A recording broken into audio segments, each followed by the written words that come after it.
دوسرا سبق کل کے سبق میں ہم نے قرآن کی تلاوت کے لیے اعوذ باللہ کا حکم اللہ کے طرف سے کہ جب قرآن کی تلاوت کرو تو اعوذ باللہ پڑھو، اور اس کا نام ہے تعوذ۔ کیا نام ہے جی؟ تعوذ۔ اعوذ باللہ کو کیا کہتے ہیں؟ تعوذ۔ اس کے بعد آج کے سبق میں فرمایا کہ بسم اللہ الرحمن الرحیم پڑھنا ہے۔ اس کے بعد اعوذ باللہ کے بعد بسم اللہ پڑھنا ہے، اور اس کو تسمیہ کہتے ہیں۔ تعوذ اور تسمیہ قرآن کی تلاوت سے پہلے نام کیا ہے؟ تعوذ اور تسمیہ۔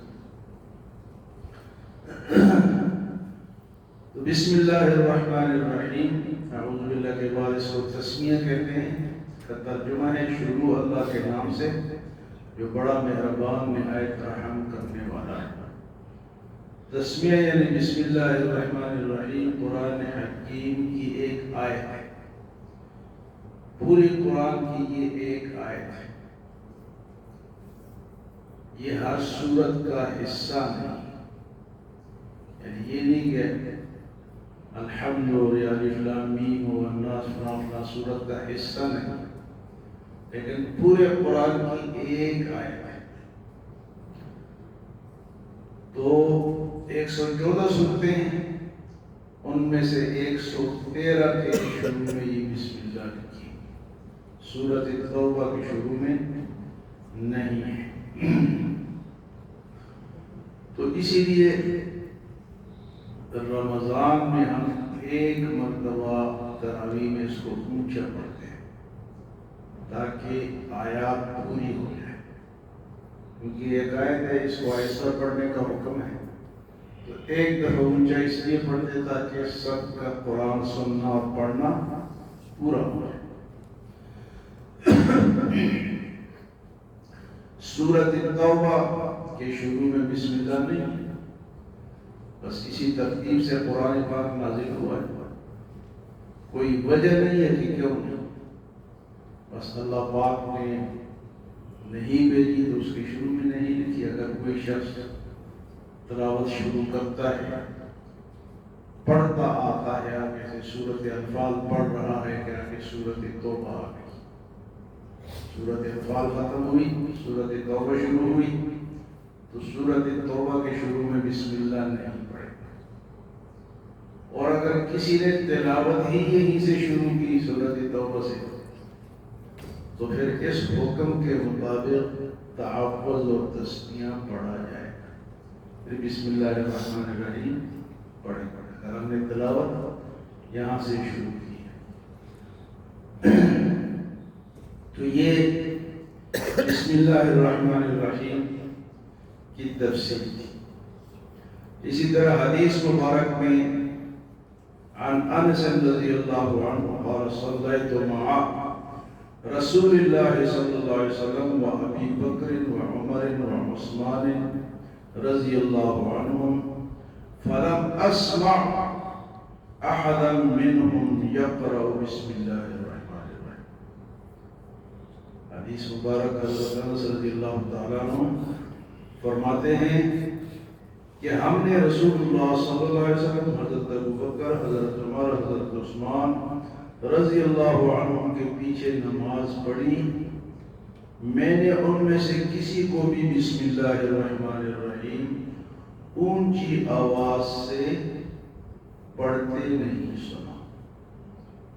یہ جو نماز میں تلاوت کرتے ہیں تو بسم اللہ آہستہ پڑھتے، بسم اللہ کی آواز تو نہیں آتی ہے، اس لیے کہ حدیث سے حساب ہے۔ بعض لوگ پڑھتے بھی، بعض لوگ جب نماز پڑھتے ہیں یا پڑھاتے ہیں تو بسم اللہ الرحمن الرحیم اونچا پڑھتے، لیکن اس حدیث کے دوسرے بسم اللہ کو اونچا نہیں پڑھا۔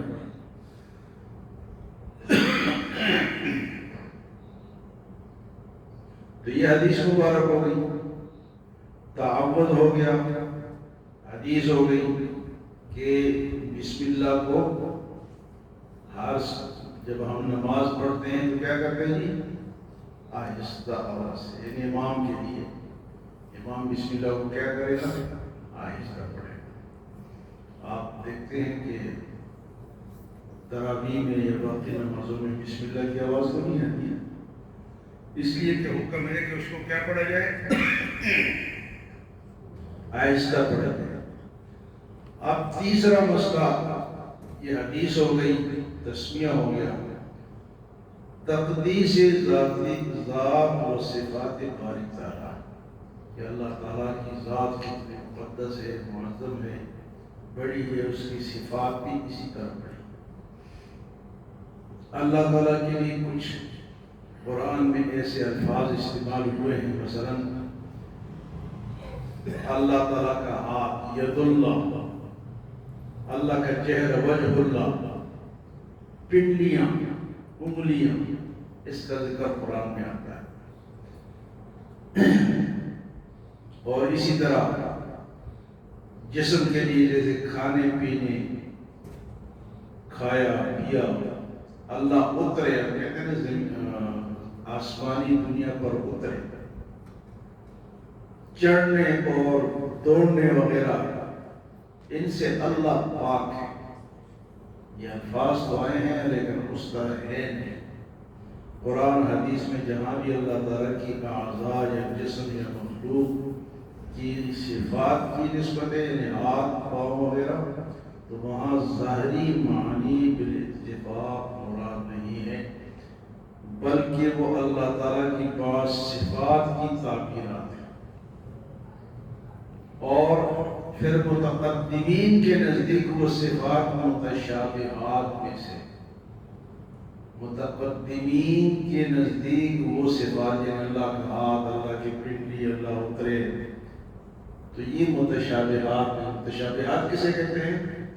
کہ قرآن کی کچھ آیات متشابہات میں سے ہیں، کچھ محکمات میں سے۔ متشابہات جس کے معنی عام بندہ نہ سمجھے۔ ابھی ہم نے تلاوت جو کی ہے سورۃ آل عمران کی، اس میں یہ آیت پڑھی گئی، ما تشابہ منہ ابتغاء الفتنة وابتغاء تأویلہ وما يعلم تأویلہ الا اللہ والراسخون فی العلم یقولون آمنا بہ کل من عند ربنا۔ جن کے دلوں کے اندر بیماری ہوتی ہے، کجی ہوتی ہے، وہ متشابہات کے پیچھے لگے رہتے کہ اللہ کا ہاتھ کیسا ہوگا، کتنا بڑا ہوگا۔ حالانکہ یہ متشابہات میں سے ہے، تو چپ ہو جاؤ۔ کیا ہو جاؤ؟ چپ ہو جاؤ۔ لیکن اس کو ڈھونڈتے رہتے ہیں۔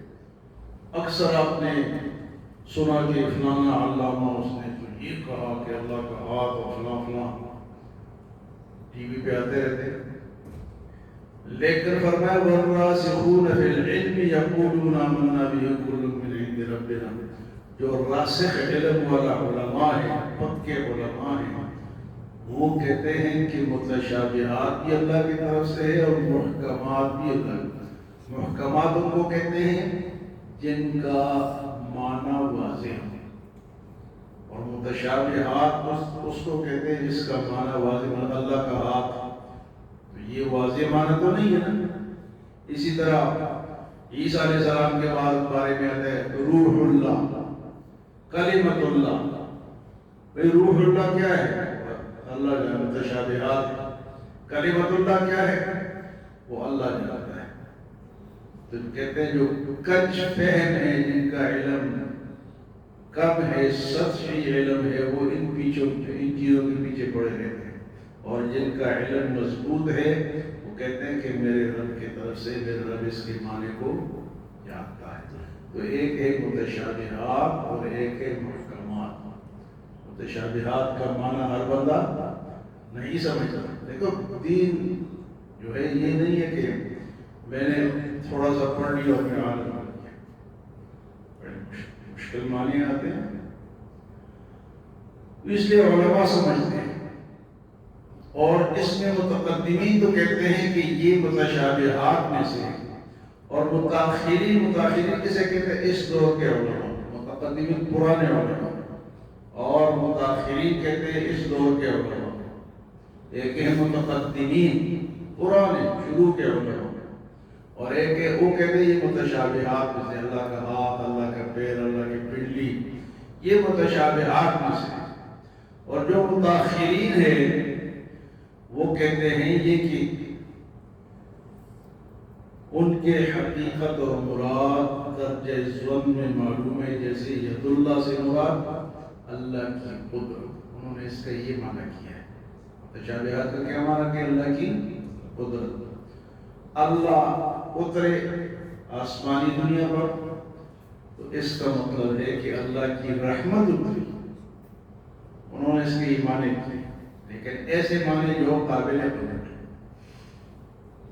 یہ تو اللہ تعالیٰ کی صفات کے بارے میں بات ہو گئی کہ اللہ کو ہم نے کس طرح ماننا ہے۔ اب چوتھی چیز ہے نجاست حکمیہ کے اقسام، پیچھے پڑھ، نجاست حقیقیہ اور نجاست حکمیہ۔ نجاست حقیقیہ وہ جو سامنے نظر آئے، اور نجاست حکمیہ وہ ہے جو نظر ایک آدمی بے وضو ہے، وہ نظر تو نہیں آتا، تو یہ نجاست حکمیہ ہے۔ اب نجاست حکمیہ کے بھی دو قسمیں کیا ہے؟ ایک ہے حدث اکبر اصغر اور دوسرا ہے حدث اکبر۔ حدث اصغر اور حدث اکبر یعنی چھوٹی ناپاکی اور بڑی ناپاکی۔ تو حدث اصغر کیا ہے؟ بے وضو ہونے کی حالت کو حدث اصغر کہتے ہیں، یعنی چھوٹی ناپاکی ہے، اس لیے یہ بندہ چھوٹی ناپاکی میں بے وضو ہے، تو اسے چھوٹی نجاست حکمیہ بھی کہتے ہیں۔ حدث اصغر کو دور کرنے کے دو طریقے، بے وضو ہے بندہ، حدث اصغر میں ہے، تو ایک وضو کر لیا تو اس کا حدث اصغر ختم ہو گیا، پاک ہو گیا، اور دوسرا اگر پانی نہ ملے تو وہ کیا کرے؟ تیمم کرے، پانی سے حدث اصغر ختم ہو گیا، اور اگر پانی نہیں ہے تو کس سے ختم ہوگا؟ بولے تیمم سے۔ کس سے ختم ہوگا؟ پاک مٹی میں ہاتھ مارے اور تیمم کرے۔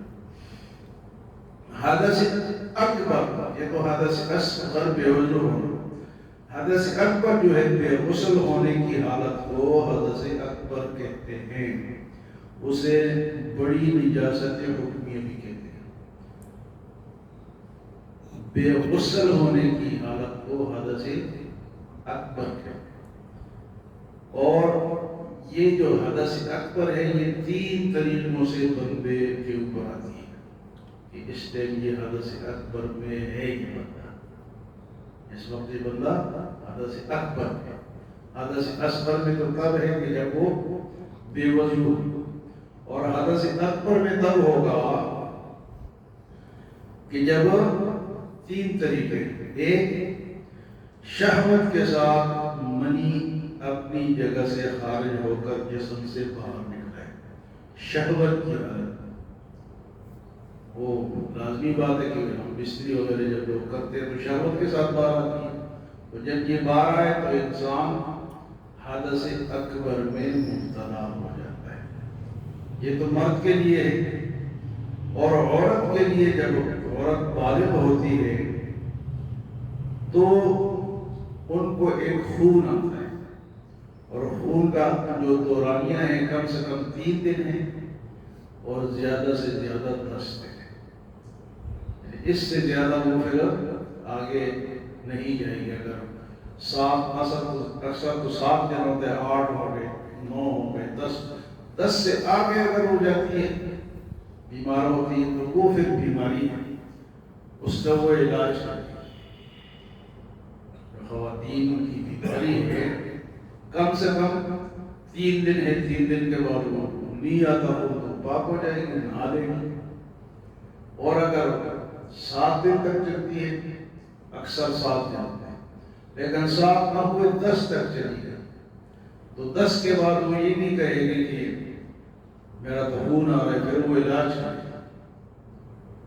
تو یہ خواتین کا ایک ہے جو ماہوار ہوتا ہے، اور تیسرا جو قسم ہے حدث اکبر کا، وہ زچگی کے بعد، بچے کی ولادت کے بعد آنے والے خون، جس کی کم سے کم مدت مقرر نہیں. بچہ ہوا 10 دن کے بعد پاک ہوں گے، 20 دن کے بعد پاک ہوں گے، 25 دن کے بعد پاک ہوں گے، خون ختم ہو گیا تو نہا لیں. اور زیادہ سے زیادہ اس کا جو ٹائم ہے وہ 40 دن تک وہ اس طرح رہ سکتی ہے. نمازیں وغیرہ پوری پڑی، لیکن 40 دن اگر پورے ہو گئے خون پھر بھی بند نہیں ہوا تو آگے کا جو مسئلہ ہے اس کو کہتے ہیں نفاس. وہ پھر بیماری ہے، وہ بیماری کا پھر علاج کرے. تو 3 طریقوں سے انسان کو حدث اکبر لاحق ہوتا ہے. مردوں کے لیے شہوت کے ساتھ نمی کا نکلنا، عورتوں کا ماہوار خون، اور بچے کی ولادت کے بعد کا جو خون ہے وہ ہے. اور اس کے بعد حدث اکبر سے پاک ہونے کے 2 طریقے ہیں. غسل کرنا، پاک ہو گیا، غسل کیا، کمبا غسل کیا، پاک ہو گیا. اور اگر پانی نہ ملے تو تیمم کرے، اس سے وہ پاک ہو جائے گا. اب کل ہم نے دعا کون سی پڑھی تھی؟ سننے کی دعا کیا تھی؟ سارے پڑھے اللہم بسمک نحمدک و نستعین. یاد کر دیا، یاد کرنے سننی بھی ہے. یہ نہ ہو کہ میں سنوں اور آپ کو پھر یاد کروں. اللہم بسمک نحمدک و نستعین. آج جو دعا ہے وہ جاگنے کی، اور کیا ہے؟ جب ہم صبح اٹھتے ہیں تو یہ دعا پڑھنی چاہیے: الحمدللہ الذی احیانا بعد ما اماتنا والیہ النشور. الحمدللہ الذی احیانا بعد ما اماتنا والیہ النشور. ترجمہ ہے: تمام تعریفیں اس اللہ کے لیے ہیں جس نے ہمیں نیند کے بعد جگایا اور اسی کے پاس ہم سب نے اکٹھے ہو کر واپس جانا ہے. الحمدللہ الذی احیانا بعد ما اماتنا والیہ النشور. یہ دعا بھی یاد کرنی ہے. درود شریف یہاں لکھا ہوا ہے، ہم بھی پڑھ لیتے ہیں. اللہم صل علی محمد وعلی آل محمد. اللہم صل علی محمد وعلی آل محمد کما صلیت علی ابراہیم وعلی آل ابراہیم انک حمید مجید. اللہم بارک علی محمد وعلی آل محمد کما بارکت علی ابراہیم وعلی آل ابراہیم انک حمید مجید. یہ دوسرا سبق ہے. بسم اللہ تسمیہ. بسم اللہ کو کیا کہتے ہیں؟ تسمیہ. نماز میں امام بسم اللہ کیا پڑھے گا جی؟ آہستہ سے پڑھے گا. بسم اللہ پورے قرآن میں ایک آیت ہے. قرآن کی جتنی آیات ہے جب اس کو گنیں گے تو ایک آیت کیا گنیں گے؟ بسم اللہ گنیں گے. اور سورۃ توبہ کے شروع میں بسم اللہ نہیں ہے. اور اسی طرح نجاست حکمیہ کی 2 اقسام ہیں: حدث اصغر اور حدث اکبر. دونوں کے پاکی کے طریقے بھی بتا دی اور دعا بھی. الحمدللہ الذی احیانا بعد ما اماتنا والیہ النشور. عصر کو بھی انشاءاللہ یہی باتیں دہرائی جائے گی. اللہ ہمیں عمل اور سمجھ کی توفیق عطا فرمائے.